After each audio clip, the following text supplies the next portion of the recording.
ಖುಷಿ ಏನು ಅಂತಂದ್ರೆ ನಮ್ಮ ನಿರ್ದೇಶಕರು, ನಮ್ಮ ನಿರ್ಮಾಪಕರು ತುಂಬಾ ಏನೆಲ್ಲ ಮಾಡೋದಕ್ಕಾಗುತ್ತೆ ಅವ್ರ ಕೈಯಿಂದ ಆ ಎಲ್ಲ ಪ್ರಯತ್ನಗಳನ್ನ ಮಾಡ್ತಾ ಇದ್ದಾರೆ. ಜನರನ್ನ ಹೇಗೆಲ್ಲ ರೀಚ್ ಆಗಬೇಕು, ಏನೇನೆಲ್ಲ ಮಾಡಬೇಕು, ಒಂದು ದೊಡ್ಡ ಬಜೆಟ್ ಸಿನಿಮಾಗಳು ಏನೆಲ್ಲ ಮಾಡಬೇಕು ಅದನ್ನೆಲ್ಲ ಪಾಪ ಅವರಿಂದ ಎಷ್ಟು ಸಾಧ್ಯ, ಡೈರೆಕ್ಟರಿಂದ ಎಷ್ಟು ಸಾಧ್ಯ ಅದನ್ನೆಲ್ಲ ಮಾಡ್ತಾ ಇದ್ದಾರೆ. ಇವಾಗ ಉಳಿದಿರೋವಂಥದ್ದು ಜನರ ರಿಸಲ್ಟ್ ಅಷ್ಟೇ. ನಮ್ಮ ಪ್ರಯತ್ನಗಳನ್ನು ನಾವು ಮಾಡ್ತಾ ಇದ್ದೀವಿ. ಒಂದೇನು ಅಂತಂದ್ರೆ ತುಂಬಾ ಖುಷಿ ಇದೆ ಈ ಒಂದು ಸಿನಿಮಾದಲ್ಲಿ ನಾನು ಭಾಗಿಯಾಗೋದಕ್ಕೆ, ಪಾತ್ರವನ್ನು ನಿಭಾಯಿಸೋದಕ್ಕೆ. ಬಿಗ್ ಬಾಸ್ ಆದ್ಮೇಲೆ, ಬಿಗ್ ಬಾಸ್ ಗೆದ್ಮೇಲೆ ಡೆಫಿನೆಟ್ಲಿ ಎಲ್ರಿಗೂ ಹಂಗೆ ಇರ್ಬೋದು, ಒಂದು ದೊಡ್ಡ ದೊಡ್ಡ ಡೈರೆಕ್ಟರ್ ಹತ್ರ ಕೆಲಸ ಮಾಡಬೇಕು ಅಂತ ನನಗೂ ಹಂಗೆ ಆಸೆ ಇತ್ತು. ನಾನು ಕಾಯ್ತಾ ಇದ್ದೆ ಒಂದು ಒಳ್ಳೆ ಆಫರ್ ಬರುತ್ತೆ ಹಂಗೆ ಹಿಂಗೆ ಅಂತ. ನಾನು ಕೆಲವ್ರನ್ನ ಅಪ್ರೋಚ್ ಆಗ್ತಾ ಇದ್ದೆ, ದೊಡ್ಡ ಡಿರೆಕ್ಟರ್ನ, ಸರ್ ಸಿನಿಮಾ ಮಾಡೋಣ ಸರ್, ಪ್ರೊಡ್ಯೂಸರ್ ನಾನೇ ತಗೊಂಡ್ಬರ್ತೀನಿ, ಹಂಗೆ ಹಿಂಗೆಲ್ಲ ಚರ್ಚೆಗಳು ಆಗ್ತಾ ಇತ್ತು. ಬಟ್ ಈ ಸಿನಿಮಾ ಏನಕ್ಕೆ ಮಾಡಿದೆ ಅಂತಂದ್ರೆ ಅಂತಹ ಬೇರೆ ಹೊಸಬರ ಸಿನಿಮಾಗಳು ಬರ್ತಾ ಇತ್ತು.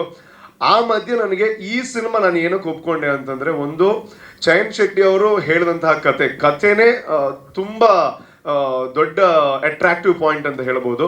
ಅದಾದ್ಮೇಲೆ ಚಯನ್ ಶೆಟ್ಟಿ ಅವರ ಕ್ಲಾರಿಟಿ ನನಗೆ ಇಷ್ಟ ಆಯ್ತು. ಅವರು ಇದು ಹೇಳಿದಾಗ ನಮ್ಗೆ 1.5 ವರ್ಷ ಹಿಂದೆ ಹೇಳಿದ್ದು, ಆವಾಗಲೇ ಅವ್ರು ನಮಗೆ ಸ್ಕೆಚಸ್ ಎಲ್ಲ ತೋರಿಸಿದ್ರು, ಹಿಂಗ್ ಬರುತ್ತೆ, ಇಂಟರ್ವಲ್ ಹಿಂಗ್ ಬರುತ್ತೆ, ಕ್ಲೈಮ್ಯಾಕ್ಸ್ ಈ ವಿಷಯ ಹೇಳಕ್ ಹೊರಟಿದ್ದೀನಿ, ನಮ್ಮ ಒಂದು ಕಲ್ಚರ್ ಆಗಿರುವಂತಹ ಆರ್ಟಿಕಲ್ಜನ್ನ ಒಂದ್ ಸ್ವಲ್ಪ ಇದಕ್ಕೆ ಕನೆಕ್ಟೆಡ್ ಮಾಡ್ತಾ ಇದ್ದೀನಿ ಅಂತೆಲ್ಲ ಹೇಳಿದಾಗ ನನಗೆ ಅಂದ್ರೆ ಅವರ ಮೊದಲ ಸಿನಿಮಾ ಅಂತಂದಾಗ ನಾವು ಬ್ಲೈಂಡ್ಲಿ ನಂಬಬೇಕಷ್ಟೇ, ನಮ್ಗೆ ಗೊತ್ತಿಲ್ಲ ಅವ್ರು ಏನ್ ಮಾಡ್ತಾರೆ ಅಂತ.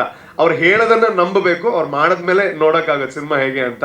ಬಟ್ ಇವಾಗ ಫುಲ್ ಕೆಲಸ ಆದ್ಮೇಲೆ ನೋಡಿಲ್ಲ, ಬಟ್ ರಫ್ ಕಟ್ ಆದ್ಮೇಲೆ ನಾನು ನೋಡಿದೆ. ಅವ್ರು ಏನು ಹೇಳಿದ್ದಾರೆ ಅದನ್ನ ಖಂಡಿತವಾಗ್ಲೂ ಪರದೆಯಲ್ಲಿ ತಗೊಂಡ್ಬಂದಿದ್ದಾರೆ. ಅವರ ಒಂದು ಏನು ಕನ್ಸಿತ್ತು ಹೀಗ್ ಮಾಡಬೇಕು ಅಥವಾ ಈ ಕಥೆಯನ್ನ ಹೇಳಬೇಕು, ಅವರ ಊರಿನ ಅಥವಾ ನನ್ನ ಊರಿನ ಕಥೆಯನ್ನ ಹೇಳಬೇಕು ಅಂತ ಅದನ್ನ ತುಂಬಾ ನೀಟಾಗಿ ಮಾಡಿದ್ದಾರೆ. ಸೊ ಹಾಗಾಗಿ ಈಗ ನಾನು ಇನ್ನೂ ಕ್ಯೂರಿಯಾಸಿಟಿಯಿಂದ ಕಾಯ್ತಾ ಇದ್ದೀನಿ. ಈಗ BGM ಎಲ್ಲ ಪರ್ಫೆಕ್ಟ್ ಆದ್ಮೇಲೆ ಹೆಂಗ್ ಬರುತ್ತೆ ಅಂತ ನಾನು ಒಬ್ಬ ಆಡಿಯನ್ಸ್ ಆಗಿ ಕಾಯ್ತಾ ಇದ್ದೀನಿ. ನಾಡಿದ್ದು 7ನೇ ತಾರೀಕು ಯಾವಾಗ ಬರುತ್ತೆ ಅಂತ. ಅದಕ್ಕೆ ಮುಂಚೆ ಪ್ರೀಮಿಯರ್ ಶೋ ಇದ್ರೆ ಅದಕ್ಕೆ ಮುಂಚೆ ನೋಡ್ತೀವಿ ನಾವು.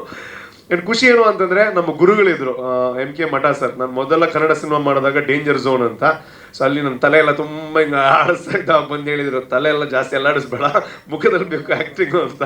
ಅಂಡ್ ಅಲ್ಲಿಂದ ಇಲ್ಲಿಗೆ ಇವಾಗ ಒಂದು 19ನೇ ಸಿನಿಮಾ ಇದು, ಒಂದು 5 ಲ್ಯಾಂಗ್ವೇಜ್ ತಗೊಂಡ್ರೆ. ಸೊ ತುಂಬಾ ಮಠ ಸರ್ ತುಂಬಾ ಆ ಟೈಮಲ್ಲಿ ಹೇಳಿದಂತಹ ಮಾತುಗಳು ಹೆಲ್ಪ್ ಆಗಿದೆ. ಅಂಡ್ ಈ ಸಿನಿಮಾದಲ್ಲಿ ತುಂಬಾ ದಿಗ್ಗಜ ಕಲಾವಿದರಿದ್ದಾರೆ. ರಘು ಪಾಂಡೇಶ್ವರ ಸರ್ ಇರ್ಬೋದು. ಸೊ ಅವ್ರ ಪಾತ್ರ ಅವ್ರು ಸೀರಿಯಸ್ ಪಾತ್ರ ಮಾಡಿದ್ರು, ಬಟ್ ಎಷ್ಟೋ ಸಲ ನಾವು ನಕ್ಕು ಡೈರೆಕ್ಟರ್ ಕನ್ಫ್ಯೂಷನ್, ಅವ್ರು ಸೀರಿಯಸ್ ಪಾತ್ರ ಮಾಡ್ತಿದ್ದಾರೆ, ನೀವೇನಕ್ಕೆ ನಗ್ತಾ ಇದ್ದೀರಾ ಅಂತ.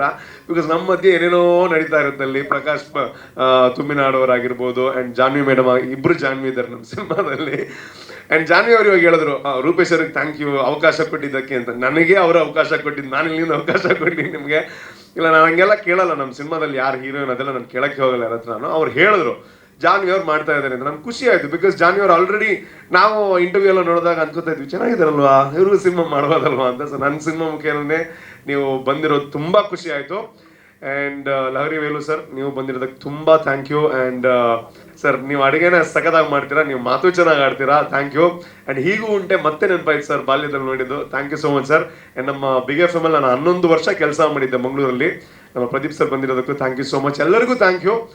ಅಂಡ್ ಇವಾಗ ನಮ್ಮ ಏನೋ ಇದೊಂದು ಕಾಂಟೆಂಟ್ ಓರಿಯೆಂಟೆಡ್ ಸಿನಿಮಾ, ನಾವು ಅದೇ ಹೇಳ್ತಾ ಇರೋ ಅನ್ಸೋದು. ಇದೇನೋ ಅಬ್ಬರ ಇರೋಂತಹ ಸಿನಿಮಾ ಅಲ್ಲ, ಅಥವಾ ಆಕ್ಷನ್ ಇರುವಂತಹ ಸಿನಿಮಾ, ಅಥವಾ ಒಂದು ಬಿಲ್ಡಪ್ಗಳಿರುವಂತಹ ಸಿನಿಮಾ ಅಲ್ಲ. ಒಂದು ಸೂಪರ್ ಆಗಿರುವಂತಹ ಕಥೆ ಇದೆ. ಆ ಕಥೆನ ಹೇಳೋದಕ್ಕೆ ನಾನು ಮುಂದೆ ಇದ್ದೀನಿ. ಅಂದ್ರೆ ನನ್ನ ಮುಖೇನ ಕತೆ ಹೇಳ್ತಾ ಇದ್ದಾರೆ ಚಯನ್ ಶೆಟ್ಟಿ ಸರ್. ಸೊ ಹಾಗಾಗಿ ಕಥೆ ನಿಮಗೆ ಖಂಡಿತ ಇಷ್ಟ ಆಗುತ್ತೆ. ನನಗೆ ಆಸೆ ಇತ್ತು ಒಂದು ಪೊಲೀಸ್ ಕ್ಯಾರೆಕ್ಟರ್ ಮಾಡಬೇಕು ಅಂತ. ಈ ಕತೆ ಇನ್ನೂ ಏನಕ್ಕೆ ಇಷ್ಟ ಆಯ್ತು ಅಂತಂದ್ರೆ, ನಾನೊಂದು ಕತೆ ಮಾಡಿದ್ದೆ, ನಾನು ಡೈರೆಕ್ಷನ್ ಎಲ್ಲ ಮಾಡ್ತೀನಿ. ಸೊ ಹಾಗಿರ್ಬೇಕಾದ್ರೆ ನಂದೊಂದು ಪೊಲೀಸ್ ಕತೆ ಇತ್ತು. ಚಯನ್ ಶೆಟ್ಟಿ ಸರ್ ಕ್ಲಾರಿಟಿ ನೋಡಿ ನಾನು ಹೇಳಿದೆ, ಸರ್ ಸದ್ಯಕ್ಕೆ ನಾನು ನನ್ನದು ಮಾಡಲ್ಲ, ಸೊ ನಿಮ್ಮದು ಮಾಡಿ, ನಾನು ಒಂದು ಸ್ವಲ್ಪ ಟೈಮ್ ಆದ್ಮೇಲೆ ಮಾಡ್ತೀನಿ ಅಂತ ಅಷ್ಟು ನಂಬಿ ನಾನು ಈ ಸಿನಿಮಾ ಮಾಡಿದ್ದೀನಿ. ಸೊ ಹಾಗಾಗಿ ಫೆಬ್ರವರಿ 7 ನಮ್ಮ ಗುರುಜಿ ಹತ್ರನೂ ಕೇಳಿದೆ, ಆರ್ಯವರ್ಧನ್ ಗುರುಜಿ ಅವ್ರ ಹತ್ರ, ಗುರುಜಿ 7 ತಾರೀಕು ಹೆಂಗಿದೆ ಹೇಳಿ ನನಗೆ ಅಂತ. ಅವ್ರು ಅಂದಿದ್ದಾರೆ ಚೆನ್ನಾಗಿರುತ್ತೆ ಬಿಡು ಮಗ ಅಂತ. ಅದೇನು ಅಂತ ಹೇಳಕ್ ನೋಡಿದೆ. 7 ತಾರೀಕಿಗೆ ನೋಡೋಣ. ಎನಿವೇಸ್ ನಮ್ಮ ಮಾಧ್ಯಮ ಮಿತ್ರರಿಗೆ ಥ್ಯಾಂಕ್ ಯು ಸೋ ಮಚ್. ಏನಕ್ಕೆ ಅಂತಂದ್ರೆ, ನಾವು ಕಳೆದ ಒಂದು 2-3 ವಾರದಿಂದ ವಾರಕ್ಕೊಂದು ಪ್ರೆಸ್ ಮೀಟ್ ಇಡ್ತಾನೆ ಇದೀವಿ. ಅದರ ಹೆಸರಷ್ಟೇ ಚೇಂಜ್ ಆಗುತ್ತೆ. ಒಂದು ಟ್ರೈಲರ್ ಲಾಂಚ್ ಅಂತ ಇರುತ್ತೆ, ಟೀಸರ್ ಲಾಂಚ್ ಅಂತ ಇರುತ್ತೆ, ಪ್ರೀ ರಿಲೀಸ್ ಅಂತ ಇರುತ್ತೆ. ಬಟ್ ನೀವು ಎಲ್ಲದಕ್ಕೂ ಬಂದು ನಮ್ಗೆ ಪ್ರೋತ್ಸಾಹ ಮಾಡ್ತಾ ಇದ್ದೀರಾ, thank you so much. And ಇವತ್ತು ನಾವು ತುಂಬಾ ಟ್ರೈ ಮಾಡಿದ್ವಿ ಯಾರೊಬ್ರು ದೊಡ್ಡ ಸ್ಟಾರ್ ಬರಬೇಕು ಅಂತ, ಬಟ್ ಟೈಮ್ ಕಡಿಮೆ ಇತ್ತು, ಯಾರಿಗೂ ಆನ್ ಟೈಮ್ ಬರೋದಕ್ಕಾಗಿಲ್ಲ.